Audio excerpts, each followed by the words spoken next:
Hello, everyone. My name is Nate Ferguson, and this is the Lager Yeast series. Today, we are talking about spunding or pressure fermentations. So let's get into it. Now, before we go further, who am I? My name is Nate Ferguson. I'm one of the co-founders here at Escarpment Laboratories. Now, outside of here, I am also one of the professors at Niagara College for the Brewmaster and Brewery Operations program. Now, while this content we're talking about today is independent from my teaching role at Niagara College, it does reflect my passion and my desire to share brewing knowledge with everyone, whether you're a home brewer or a professional brewer. My goal is to provide free, accessible insight into brewing science, techniques, methods, and tools, helping you both professionally and at home make higher quality beer. Now, other bit for this, exciting news, we're turning 10 years old, which is crazy. We've been helping breweries across Canada and in the US and worldwide for about just over 10 years, which is phenomenal. Now, this is one of the second part in our lager knowledge series. Today, we're talking only about lagers. All the things we're talking about today will have relevance to, say, ales or kveikes or even meads and things like that. But we are strictly talking today about lagers. If you want to make sure you don't miss anything out, go to the bottom, hit the little like button, hit the subscribe bell, all that good stuff. You know what to do. Now, this is the first part in our advanced portions of the lager series. If you want to learn the fundamentals, you can go on YouTube, find the link for it, and find the fundamentals video, the basic principles. We'll be building off that content today. So we're moving through some of these kind of more advanced techniques. These are things that not everyone does. A lot of people do, but not everyone does, and they can be the key to increasing the quality of your beer. Now, all we're talking about today is up to date as of what we know about as of April 25th. We learn. Everybody learns. We might come back at a later point and update this content. If we do, we'll make sure to update it here. So, fermenting under pressure is a bit of a balancing act. And whenever I think about this topic, there's a quote from an economist named Thomas Sowell that always comes to mind. And you're going to see this come up every now and then today. There are no solutions, only trade-offs. Whatever you do to deal with one flaw will create another problem. The goal is to try and get the best trade-off you can get, and that's all you can hope for. Sowell. Pressure fermentation follows the same principle. There are ways to handle these trade-offs so it's more favorable for you, which we're going to talk about, but it is a balancing act, absolutely. Pressure fermentation, I like to describe, is biological negotiation between yeast and humans. We're always dealing with these things. We're going back and forth on this. It's going to solve some problems, and it's going to create some problems. As long as we are aware what they all are, it's going to improve the quality of our beer. So today we're going to focus on a few different topics. Why would we do these things? How do we add these pressures, and what's the benefit? What does it do to the yeast? And how do we help mitigate the negatives? So why pressure ferment? This is just the TLDR, the quick little basics on it. So the upsides, we see a repressed expression of genes associated with ester production and other off flavors or just flavor compounds produced during fermentation. We typically see faster carbonation and less potential for oxidation because we already have positive CO2 pressure. There are some downsides. The downsides are that genes associated with off-flavor cleanup, these are things that break down, say, acetaldehyde or break down diacetyl, are also repressed. So the esters are repressed, cleaner beer, but the off-flavor cleanup is also repressed, more potential for off-flavors. In order for us to manage everything inside these fermentations, proper nutrition, proper pitch rate, cell health, all those things become way more important if we are going through pressurized fermentations. Fermentation temperature is also something you'll see people play with. That'll be a separate video when we start talking about fermenting or making lagers at higher temperatures with the use of spunding. So how to perform it? Simple. It's pretty simple. We seal the tank up around halfway to 3/4 of the way through fermentation. Now, depending on the original gravity of the beer, you want this to be about 2 to 4 degrees Plato before FG or pre-FG. You then take a spunding valve, which essentially is a variable PRV, a variable pressure release valve, set it up to around 1 bar. If your tank is more than 6 meters tall or about 20 feet high, start with about 0.5 bar because the hydrostatic pressure, which we'll talk about soon, will be much higher than normal. Let the beer complete fermentation under this pressure and then drain off the yeast as soon as you hit FG and drain it frequently. There are a handful of other techniques to go through. If you're using corn or rice, make sure you add lots of other nutrients in order to prevent off flavors. If sulfur is a problem, start the pressurization later. Poor health cells will produce more off flavors and exacerbate the issues we see with pressurized fermentation. If esters are still too high, you can pressurize the ferment earlier or increase the nutrient availability. Over pitching is always a good idea for these. We want to go for lager yeast close to that 2.25. Shoot for no more than 2 bar of total pressure on the tank at any point. You start seeing yeast cells get stressed out and get damaged when we have over 2 bar or roughly just shy of 30 psi on the tank. And you want to harvest the yeast cells from the fermenter as slowly as you possibly can, bleed them off because those yeast cells will be carbonated. So that's your TLDR. That's the quick one. If you want to learn more, stick around and watch the rest of this. So today we're going to break things down into a few different areas. We're going to talk about what a pressure fermentation is, the two main pressures that we have at play. Most people don't think about them. They only think about the CO2 or the carbonic pressure, which is the next thing we'll talk about, why it works, how it does it, and how we apply it. Then we're going to talk about hydrostatic pressure. This is a pressure that's often overlooked, but very important for you to understand if you want to pull this technique off properly. We're then going to talk about mitigating these pressures for success and then figuring out whether or not this is right for you. So, what is a pressurized fermentation? A pressurized fermentation is a tool that brewers, intentionally or not, have been using for years to alter the flavor of their beer. Now, as the term suggests, all we have to do is we're applying some sort of pressure to the yeast cells. Now, it's really important here to note that pressure does not mean stress. You can be under pressure and not be stressed out. Yeast, it all depends on the intensity or how extreme it is. Now, the desired result for all of this is a cleaner flavor due to a lack of fermentation produced flavors. So there's two main types of pressure. We see carbonic pressure. I need to note here, carbonic pressure is a term that I'm going to be using for this presentation because it makes it easier for us to talk about certain content. Carbonic pressure is not a common term, but it is very handy to use. I think something like it needs to be, I think, applied and used more consistently. So carbonic pressure for our cases is the CO2 pressure being applied to the tank. So any sort of dissolved carbon dioxide or CO2 gas that's on the top of the tank or within the liquid will apply carbonic pressure. We then have hydrostatic pressure. Now this is the physical weight of the liquid squeezing down on the yeast cells from above, if they're little balloons, pushing them down and trying to squeeze them. These two pressures will amplify each other. They have a lot of feedback with each other, which is why we have to understand both in order for us to properly handle a pressurized fermentation. So, what is carbonic pressure? Carbonic pressure occurs just like how when we're carbonating a bright tank or we're trying to capture CO2 off the beer, whenever we have increased levels of CO2 in the liquid and on top of that beer. Now, this CO2 dissolves in the liquid will have two main impacts on the yeast cells.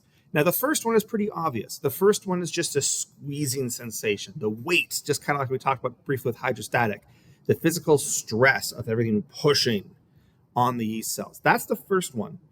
That's the one that's most obvious. The less obvious and arguably the most impactful element for carbonic pressure is actually the decrease in pH. So what ends up happening here is that we'll end up seeing carbonic acid, which is CO2 forming with water, forming carbonic acid, the same thing we see that kind of gives carbonated beers a little bit more bite and crispness, that will form inside the liquid. It also forms inside the yeast cells. When we think about carbonic pressure, when we think about carbonating a beer, if there are yeast cells inside of that liquid, we're not just carbonating the beer, we're also carbonating the cytosol inside the yeast cells. So when carbon dioxide is dissolved in water, as a summary, it will form carbonic acid, which will slightly acidify the beer. And because it's also inside the yeast cells, it will slightly acidify the insides of the cell. It will only lower the pH by about 0.1 to 0.3. Not a ton, but that pH inside the cell is very, very important because that is what will control the efficacy or how effective different enzymes inside the cell will be. Not going to seriously destroy them, but it will inhibit many of them. And that's what we're going to spend some time talking about next. So we're going to mention 4 different enzymes that are inhibited when we see the insides of these cells due to CO2 pressure be inhibited. These are not the only 4. I can't stress that one enough. These are not the only 4. These are just 4 that I'm going to talk about today. And those 4 are pyruvate decarboxylation, alcohol dehydrogenase, acetyl-CoA synthase, and alcohol acetyltransferase. We're going to walk through each one of these now. This slide might look a little overwhelming. That's okay. We're just going to take it slow. So pyruvate decarboxylation, or PDC1, is responsible for a few different things. The main thing it's responsible for is breaking down pyruvate into acetaldehyde. Now, acetaldehyde, you may be thinking here, is not a thing we want to have in the beer. Acetaldehyde is an off flavor. This is correct. When we inhibit this enzyme, we are going to see less acetaldehyde be produced. Excellent. That's a good thing. The issue here is that the yeast cells will take that acetaldehyde, break it down further into alcohol, which we want. When we inhibit this enzyme, we're going to get less aldehydes. We're going to have less of these kind of overripe fruit, rotting, fresh cut grass, maybe green apple characteristics. But we're also going to see a much slower fermentation, which is why we see pressurized fermentation slow down. Now, this enzyme, PDC1, is also typically associated with enhancing ester synthesis, which we do not want. That's great. A little bit of inhibition on this enzyme is a very good thing. A little bit of inhibition will make sure that things slow down and we get less aldehydes. However, if we push the inhibition on this, or we add too much carbonic pressure to it, or too much pressure, and we inhibit it too much, we're going to start seeing some really negative issues occur inside the cells. We're going to see a lot of these metabolites, maybe being pyruvate, accumulate and start turning into things we don't want. So we don't want to go too heavy-handed on this, just a little bit. Now, the next enzyme, alcohol dehydrogenase, ADH. This is responsible for the conversion of acetaldehyde, that green apple or kind of an off flavor, into ethanol. Unfortunately, when we do a pressurized fermentation, this enzyme is also inhibited. So that again, when we do a pressurized fermentation, we're going to see less of this enzyme will become less active, more inhibited, and we're going to see less aldehydes get broken down into ethanol, or alcohol, their associated alcohols. This is one of the chief complaints when people start doing pressurized fermentations, that they start seeing some either solventy tones, or some burning sensations increase inside of their beers. And it's mainly due to the fact that we see an increase or an elevated concentration of aldehydes in the beer, because this enzyme here becomes inhibited. Again, a little bit of inhibition is okay, it's tolerable. Too much is bad. We'll talk more later as to how we can mitigate or minimize the amount of inhibition on this. How can we make this enzyme as maximally active as possible? Now, the next one is what we call acetyl-CoA synthase. This generates a molecule called acetyl-CoA. Now, from a metabolism standpoint, acetyl-CoA is the linchpin inside the system, without being the metabolism. Without acetyl-CoA, fermentation doesn't occur. Cells don't function. You don't function as a human, by the way. Overall, we need acetyl-CoA inside the cells. It's very, very important. And unfortunately, pressurized fermentations inhibit acetyl-CoA synthase activity, which means we're going to get less. This is part of the reason why typically cells that are from a pressurized fermentation are less tolerable to stress. Acetyl-CoA is going to be in lower concentrations within the cell unless we do some other things to elevate its concentration. If we pressurize the fermentation too much, acetyl-CoA synthase will tank. It'll functionally stop working, and the yeast cells will die very quickly. And then the final enzyme we're going to talk about is alcohol acetyltransferase. Now, this is the main enzyme we want to inhibit. This is the main one we want to go for. This is the balancing act. This is the good one. This is the enzyme associated with making esters. This is the one that takes acetyl-CoA we just talked about, smacks it and attaches it to an alcohol and produces an ester. This is the one that produces all the fruity tones that we are trying to inhibit. This is why we want it. So the more we add pressure to the tank, the less esters we're going to see, because this enzyme won't function well, which is great. Now, there are just some nomenclature things here. You'll see different names for it. AFT1, and 2, those are just the yeast versions of AATs, just if anyone's getting into the weeds on this. Now, these are not the only ones that are inhibited, just a few little rundown. We also will sometimes see branch chain aminotransferases get inhibited. These are things associated with diacetyl production, mainly alpha-acetylactate. So if we do this too much and we stress the cells out too much, we will see an increase in diacetyl. Fatty acids, the things that are inside your cell membranes, we'll talk about this soon. The synthesis or the creation of those also can be inhibited. The membranes also, because we're squeezing the cell, can become more rigid, which means they're less resistant to change, which can sometimes cause problems. There's also a bunch of sugar transporters. So these are things that are on the outside of the cell membrane that pull sugars in or pull proteins in, pull FAN in. These will also be slowed during fermentation under pressure. So these are all things you need to be aware of that are going on when we put our yeast cells under pressure. There are some mechanical benefits of doing a pressurized fermentation. Some of the positives are a less chance for the product to oxidize due to positive pressure. We already have CO2 inside the tank, so it's less likely for oxygen to egress or just slowly transfer inside. Less CO2 is also going to be used to carbonate the beer because it's already got a bunch in it. And we're also anecdotally going to see an increase in foam. Typically, the positives people see are a finer, softer foam or carbonation on the beer. There are some negatives. We're going to see foamy yeast. The yeast cells that are inside the tanks as we spun or as we do a pressurized fermentation will carbonate. And we have to do some things in order to mitigate that risk. There's also a greater risk of autolysis because the yeast cells are stressed out because of all the things we just mentioned. They are more likely to start producing fatty acid or off flavors inside of the beer if they sit there. This is why it becomes more and more important for us to take those yeast cells off the tank as soon as we can. So pretty much as soon as we hit FG, drain the yeast cells off. There's also a potential risk in certain strains for premature flocculation. The flow genes in some cases will be overexpressed when you have pressure on the tank. Sometimes this causes the yeast cells to flock out early in the beer to become, to not hit FG. So there's more to come on this. There's a lot of other things that are going on. But in general, controlling aldehyde and diacetyl production becomes the most important thing you have to do if you're trying to execute this properly. We'll talk about how we do that in a second. So how do we apply carbonic pressure? So the most common method is what's something called a Spunding valve, sometimes called a Spunding valve, depending. I don't know who you talk to. The method is typically known as Spunding. Now, this is a valve that allows you to dial in how much pressure you want on that tank, how much pressure you want retained inside the tank.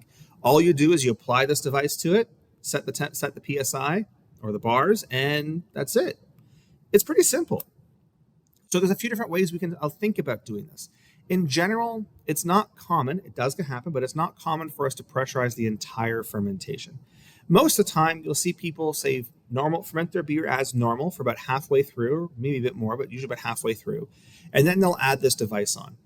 What you don't want to see happen is you do not want there to be any sort of blow off, any sort of yeast cells, protein coming out of the off gas arm. If that's the case, don't use the Spunding valve. You're going to have to take a long time cleaning that Spunding valve after. So by going through halfway through fermentation, all the negatives we just talked about, all these kind of decreases in off flavor breakdown and things like that, we can maximize them. We can let the yeast cells go through half the fermentation, fix everything, get all the things, make sure they're nice and healthy, and then near the end of fermentation, decrease the ester synthesis, start carbonating the beer, and go that way. There are some people who like to pressurize the yeast from the very beginning to the very end. This is not common, and I don't personally recommend it just because not all yeast strains are happy with it. You'll see some of the higher end producers, which we'll talk about soon, do a scaling pressure. So it'll start maybe with 0.1 bar at the beginning of fermentation and slowly ramp it up over the course of the fermentation. And then you also have some people who are doing this just strictly to save on CO2. Maybe 1 or 2 degrees Plato before FG. They'll put a Spunding valve on or just close off the tank to try and capture the CO2. That's also going to apply carbonic pressure, but the yeast cells are pretty much well done at that point. So in general, carbonic acid summary. The pros, less aldehydes produced, less esters produced. That's great. Downsides, cells are less able to break down the aldehydes. So if we produce less at the beginning, that's great because we can't break them down afterwards. They're more likely to produce diacetyl, which means we have to make sure they don't have to produce as much diacetyl to begin with. And the yeast cells are less stress resistant. If we can balance these two things out, that's great. So when we start looking at this, we have to find ways to try and maximize the good while minimizing the bad. This Spunding is a technique you see many, many larger breweries do when it comes to making higher quality lagers. It's very achievable, but you do have to be conscious of what the different stresses or pressures you're placing on the tank are. So we can maximize the good and minimize the bad. We're going to come back to that in a second. Now that we've talked about carbonic pressure, the next thing we have to talk about is hydrostatic pressure, or HP. So this is the pressure that is physically applied due to the force of gravity of the liquid above the yeast cells. This is sometimes referred to as water column pressure. So if you've ever heard that term before, that's the same thing we're talking about. Now, this naturally occurs in tall fermenters because as the tank gets taller, the pressure at the bottom will increase. Now, this has 2 main issues. One is the physical squeezing of the yeast cells. This will cause some changes inside the cells. The second one we're going to talk about soon. We're going to leave that one a little hidden for now. So, important thing for us to note when we're talking about hydrostatic pressure is that it's not linear across the entire tank. It is not consistent. Hydrostatic pressure at the very top of the tank will be 0, functionally 0, at the very top surface of the liquid, because at the top, there is no weight of the liquid above it. However, as we go down the tank, we will see that hydrostatic pressure increase. Hydrostatic pressure is not linear across the tank. Is not consistent across the tank. However, its increase is linear. Now, hydrostatic pressure, it roughly goes to, for our purposes, this works. For every 1 meter up, we see about 0.1 bar of pressure applied to the yeast cells. So this means that if I have a 12-meter tall tank, roughly 40 feet tall, that's going to be adding about 1.2 bars, 17.4 psi. If I have a 10-meter tall tank, the hydrostatic pressure will be about 1 bar. This is a pressure that many people do not take into account, especially when we start adding additional pressures like spunding. This stress is mechanically distinct from CO2. However, it does have similar physiological consequences for the brewer. So for beer, what it generally does is that with increasing hydrostatic pressure, we typically see a cleaner and slower fermentation, just like what we see in carbonic with carbonic pressure. Now, most breweries are applying hydrostatic pressure to the yeast, and they're not aware. Some are very good about this, and they're aware of it. Many brewers will purchase bigger tanks and start using them without considering or altering their practices in accordance with the tank geometry, which can sometimes lead to some seriously bad tasting beer. So what does it do to the yeast cells? In order to think about or conceptualize what this does to the yeast cell, I like to think of the yeast cells like a balloon. When we have a normal balloon, if we squeeze it, the plastic on the outside is going to become more inflated. It's going to be stretched. That plastic on the outside, or whatever it is, latex, rubber, whatever it is going to become less able to handle what we call shear stress or any sort of torsion. Any sort of additional stress will become more damaging to that balloon if it's already being squeezed. In yeast cells, we call this ability for the membranes to adapt to shear or handle these kind of movements around, we call this membrane fluidity. The ability for the yeast cell to adapt to any sort of changes in the environment or handle alterations is something called fluidity. Now, under pressure, hydrostatic pressure, the membrane loses fluidity. This makes all the proteins that are within the membrane less effective. It also makes all the sugar enzymes, the protein enzymes that are there to bring these things across the membrane, less functional, less effective.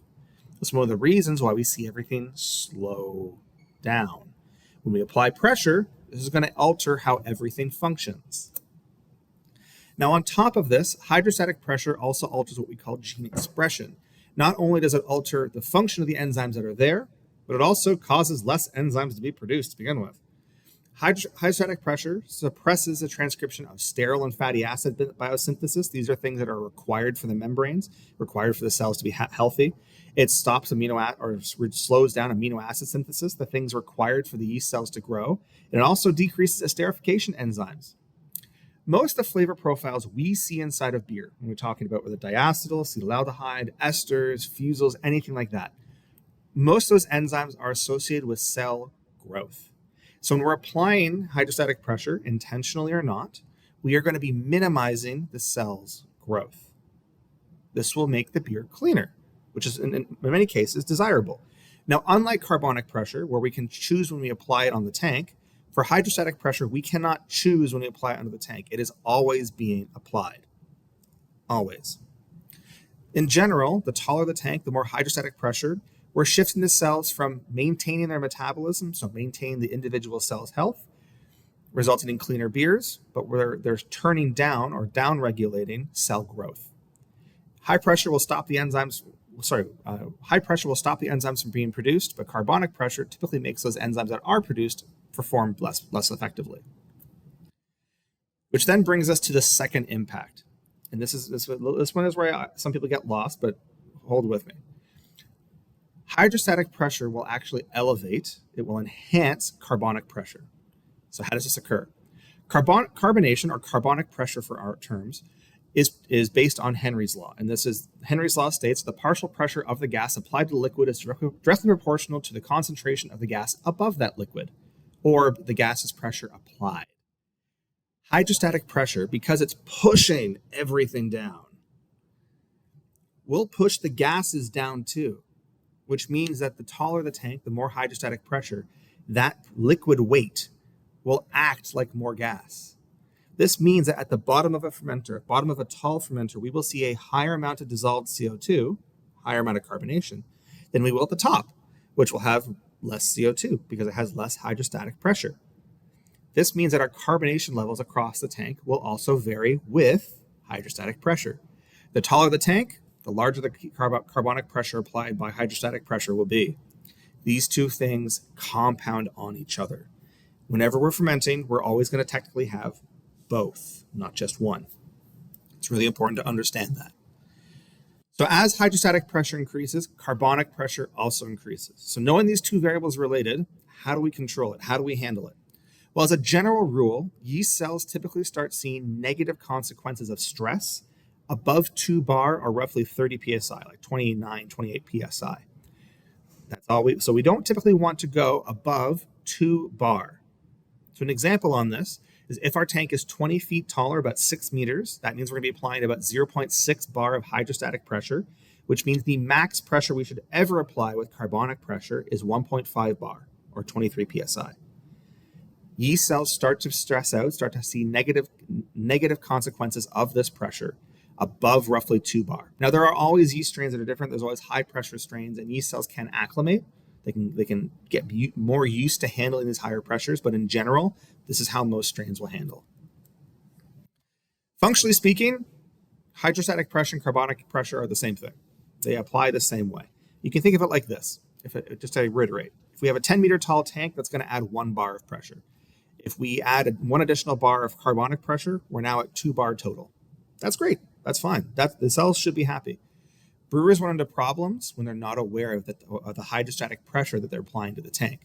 If you are, say, in this case, having a 10-meter tall tank, and you apply 2 bars, or about 30 psi of carbonic pressure of CO2, you're going to be above that 2 bar point. You'll be closer to 3 bar in pressure at that point. And don't be surprised if you're doing this that you start seeing some negative consequences in your fermentation flavor profiles. All right, so just to make it really clear, how much pressure can my yeast cells handle? Well, in general, we don't want the yeast cells to see more than 2 bars. That's it. No more than 2 bars of pressure in general should be applied to the yeast cells. Again, every single yeast cell will handle a little bit different. Some can go much higher, some can handle less, but in general, about 2 bars of pressure, whether it be from carbonic pressure or hydrostatic pressure, does not matter. We generally only want to see about 2 bars of pressure. Now, if you're new to this, if you're new to adding CO2 or carbonic pressure to a tank, I'm going to recommend you shoot for roughly 1.5 bars. Don't go any higher. So almost every single cell will handle about 1.5 bars. When you go between 1.5 to 2, you might start seeing some problems, or you'll see more intense issues. The net sum of these two pressures should be between 1.5 and 2 bar. That's it. Pretty simple. So whether it be from carbonic pressure or hydrostatic pressure, I wouldn't go above that. There are drawbacks to fermenting under pressure. So we're now going to talk about how do we minimize these downsides and how do we maximize the upsides. The most effective way in general for us to do this is nutrition. Now, there's lots of other things that are going to be talked about, so you can talk about when it comes to making sure the yeast cells can handle the stress. We're going to leave those out today. These are things like thiamine, pantanoic acid, biotin, manganese, iron, glutathione. We're leaving those out for today. So one of the most important ones you can add is zinc. Zinc is not your silver bullet for everything, but it is pretty useful. So why is zinc required? So zinc is required for an enzyme called alcohol dehydrogenase. This is one of the enzymes that breaks down aldehydes into alcohols. This enzyme is inhibited with pressure fermentations, whether it be carbonic or it be hydrostatic. If we add more zinc to the yeast cells, this enzyme should function more effectively, meaning that inhibition we see from that pressure will be offset. Also, acetate ester transferase. This will also, the AAT, this will also be elevated when we start adding more zinc. This is going to be good. There's also a molecule called, an enzyme called carbonic anhydrase that helps manage intercellular carbonic acid buildup. The more zinc we have in there, the less that lowering of pH will stress the cells out. We'll still see the enzyme inhibition, the ones we want, but it won't stress the yeast cells as much. This will allow the yeast cell to handle more of that stress intracellularly. So under pressure, we're going to see The intracellular pH drop due to carbonic acid, and the zinc is going to help maintain the structure and the function of the enzymes that we want. Now, where do the yeast cells get this? Functionally, they only really get it from yeast nutrients. Yeast, most of our malts, most of our ingredients based on how we process it, mainly being boiling, most of the zinc will fall out of suspension. So we really need to make sure we add this with some sort of yeast nutrient. Another really important thing we need to add or make sure is present is phosphates. So why? Now, phosphates help maintain buffering capacity inside the cells with a phosphoric acid buffer-based system, but they also are crucial for the production of phospholipid bilayers and fatty acid, these things that help make sure that fluidity inside the membrane is maintained. So by adding more phosphate or making sure you have sufficient phosphates, where the yeast cell will be able to resist these pH changes or make sure that decrease in pH inside the cell is less impactful or less damaging to the yeast cells, and we'll make sure that that fluidity is maintained as we push and crush these yeast cells with pressure from the outside. So under pressure, this is going to be great. We need this in here. And the way the yeast cells get this stuff is mainly from our malt. If we are using 100% malt for our beers, we're making all grain beers, we're probably going to have enough. Better yet, if we step mash. If we step mash, do some certain different rests, we typically see an elevation of phosphates. If you're not, you say you're making a North American style light lager that's using rice or corn or something like that, you may want to add more yeast nutrient in order to offset that amount, to make sure you have a healthy amount inside of fermentation. The last one we'll really dive into is magnesium. So why do we need this? Now, under the CO2-induced pH drop, magnesium stabilizes membranes. It helps make sure that ATP, these energy molecules inside the cell, are stable. It also helps protect against that CO2 increase, that carbonic acid going up. It also helps maintain a lot of the enzymes inside the membranes that will give it more fluidity. We need these. We need these magnesium in order to increase homeostasis within the yeast cell. So how do the yeast cells get it? And generally from the malt, from the water, a little bit from the malt. If you're working with fairly soft water, you may want to consider adding more of this to your beers in the form of magnesium sulfate or magnesium chloride. That'll help your beer's fermentation, help your yeast cells handle these stresses a bit better. Now, if you do want to learn more about some of these issues, we have a whole nutrition guide you can find online. You can go online and find it. It'll run through thiamine, pantothenic acid, biotin, all these different things. It'll be very helpful. Just go online, sign up for it. Now, if you want the easy solution, we've done the work for you. Just use yeast lightning. I'm sorry, it's a bit of a blatant self-promotion, but we figured this stuff out for you. That's why we make that product. Just to say it again, before we said it to other places, we use yeast lightning in our own manufacturing. It's something that we originally developed for us to use internally and solve our internal problems, which were making sure the yeast cells had enough of all these different molecules we just talked about. It works for us. We love this stuff, which is why we're kind of blatant about pushing it. So it's great. All right, so a bit of a summary. Both carbonic pressure and hydrostatic pressure will decrease our esters and fusels in the beers. Excellent. Both of these will also decrease the ability for the yeast cells to break down off flavors. These are things like acetaldehyde or just aldehydes in general, diacetyl, stuff like that. So to mitigate this, it's very important that we add proper amino acid. We have proper yeast cell health. We do all the things that we should be doing anyway to ensure our yeast cells are happy and healthy. If we don't, we're going to have an increased risk of having off flavors if we apply carbonic or hydrostatic pressure. Now, in general, to perform pressurized fermentations, assuming we're using mainly carbonic, we're going to let the beer finish about halfway, and then we're going to add the spunding valve. We're going to set it about 0.5 bar, especially if it's the first time you're doing it. Let it finish fermenting. If you have positive effects, go higher, go earlier. So, is this technique right for you? Is going through spunding, doing pressurized fermentation with carbonic or hydrostatic pressure right for you? Well, I want to remind you that the thing we started off with, there are no solutions, only trade-offs. I would never suggest you do anything extreme. So if you do want to test this out, start wading in slowly. The physiological effects or the impacts of pressurized fermentations, this mean less esters and things like that, really begin to appear around 0.5 bar. Around 0.5 bar, you'll see noticeable suppression of esters inside of your beer. If you want to go higher, go to 1 bar, stronger suppression of aroma compounds. If you go above 2 bar, you're going to see clear metabolic stress, potential for stalled fermentations if the yeast cells aren't used to this stuff.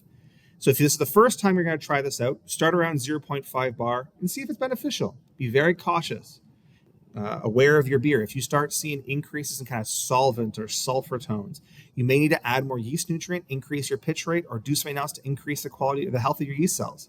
If you see an increase in pH, remove your yeast sooner because those yeast cells, that's a sign that yeast cells are dying and flashing off. Also, just a reminder, key to success, dump your yeast cells frequently and make sure you have proper nutrition. So should you pressure ferment? Yeah, why not? Try it out. I think this is a great technique. I've seen brewers start doing this, and from chatting with a bunch of them, they start doing pressurized fermentations and their beers become cleaner, they become lighter, the carbonation feels better, everything feels smoother. And it also makes them be a bit more conscious of how it's impacting their yeast cells, which typically sees unintentionally an increase in yeast cell quality. I would not start anything, I wouldn't go crazy. I'd only start 2 to 4 degrees Plato before FG, get a Spunding valve. So there are some neat things you can try. This is an odd technique, but I've chatted with a few different kind of higher end breweries, and this is something that they're playing around with. This is increasing pressure during fermentation. So they'll start around 0.1 bar near the beginning of fermentation, and then as the fermentation progresses, they'll go higher and higher and higher. The idea here is that at the beginning of fermentation, we are minimizing the positive degradation. So we're going to allow the yeast cells to actively break down all that diacetyl, all those aldehydes, things like that. And then near the end of fermentation, we're going to really choke them off and make sure that they can't do those things. Something to play with. I don't know how it would function. I don't think it's appropriate for all breweries, but it might. It might be something that might help you. And the last part we'll talk about is just harvesting these yeast cells. So harvesting yeast cells when you're under spunding in particular, carbonic hydrostatic pressure as well, you have to be aware that there's carbonation inside the cells. So just like when we say have a liquid that's carbonated, we have a pop that we open, the carbonation will rush out. When we have a yeast culture that is, say, under pressure, and then we take the pressure off, we're going to see the same thing happen. We're going to see all that gas that was in the cytosol inside the cell want to rush out of the cell. And this can act just like poking a bubble or a balloon with a needle. That gas can rush out of the membranes of the cell, puncturing the yeast cells and killing them. If your brink's not properly designed to have a pressure relief valve where you can slowly bleed the pressure off, this can be a really negative thing for your yeast cells. So when you are harvesting yeast cells from pressure ferments, just be aware of this. You cannot flash all the CO2 off the culture quickly. You should try to do it slowly and gently. Otherwise, you're going to have some problems. So there are some questions that I have about this technique. As we start going into some of these advanced areas, I'm going to outline some of the areas that I have questions about. I want to know more about these things. If you have an answer to these, by the way, please let me know. I want to know how this relation between CO2 and hydrostatic pressure plays out in detail. I want to hear more from people about, we added a new tank. The tank was 5 feet taller, 10 feet taller, and all of a sudden something changed. We had to alter our process. How long does it take for a cell to adapt to this high pressure? Like, how quickly can we see yeast cells acclimate to this high pressure environment? I want to see how much of an impact carbonic pressure has on aldehyde production. Is there a magic pH a magic pressure that we all of a sudden see this kick up? We start seeing aldehydes, say, become more of a problem. We get to 1.1 bar. I want to know. And does this play out the exact same way with ales as it does with lagers? I also want to know how much of an impact carbonic pressure has on aldehyde production. I want to know, is there a certain bar, a certain pressure where all of a sudden we start seeing a significant increase in aldehydes? It's likely strain specific, but I want to know. I also want to know, does this just play the same way out in ales as it does in lagers? Anecdotally, it does, but we're seeing for functional reasons, a lot of brewers who are functionally spunding IPAs, and I want to know the difference. I want to see the impact. So that's it for today. I hope you learned some things about spunding or pressurized fermentations. If you want to learn more, we have over 80 entries in our knowledge base, tons of hours on our YouTube content, and tons of articles out there all about improving the quality of your beer. Thanks for your time, everyone, today. If you have any questions, leave in the comment section below. Happy brewing.